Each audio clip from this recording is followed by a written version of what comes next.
Hello students, I am Nisha Kalyani, your English teacher. Today we are going to start with the first poem from the First Flight textbook, that is Dust of Snow, written by the famous American poet Robert Frost.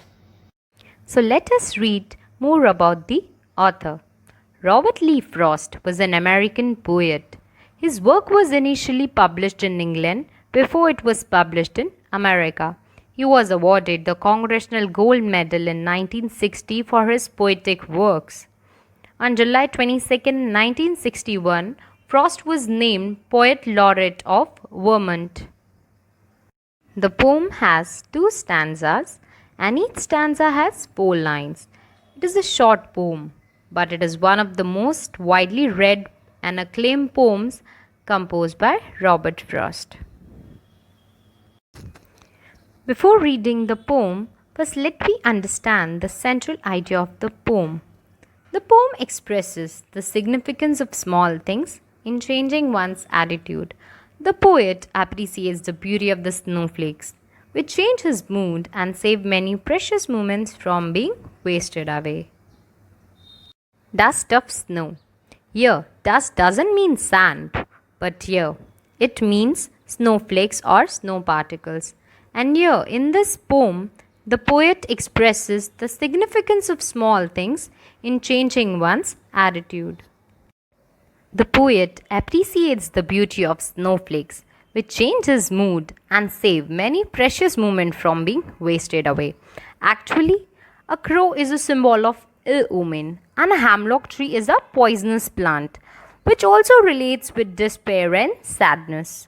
Now let's start with the first stanza. The way a crow shook down on me the dust of snow from a hemlock tree.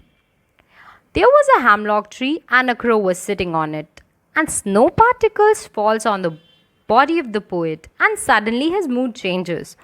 The arrival of a crow and sitting on the hemlock tree is just an ordinary happening.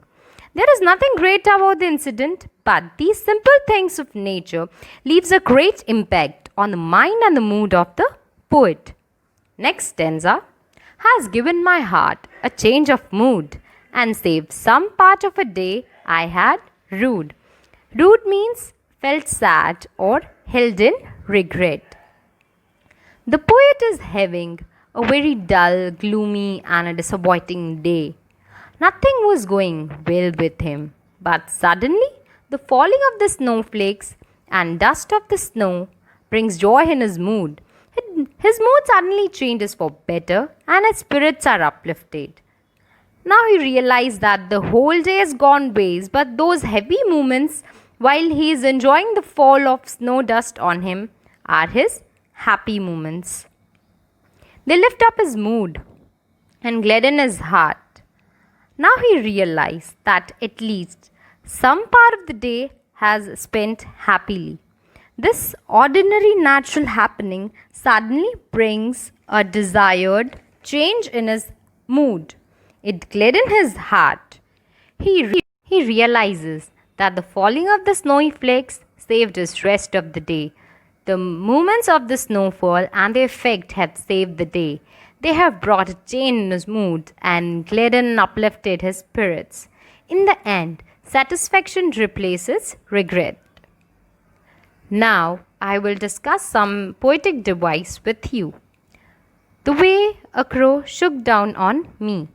In this line, there is metonymy figure of speech. As I have discussed this figure of speech in my last video, a metonymy means a change of name. Here, a name or a word is used instead of another. Here in this line, crow represents sorrow. The dust of snow from a hemlock tree. In this line, again there is metonymy because the hemlock tree represents an omen. Next stanza has given my heart a change of mood.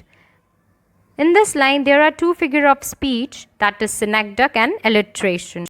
The synecdoche because part heart stands for the poet, and its alliteration also because the consonant sound H is repeated in the words has an heart.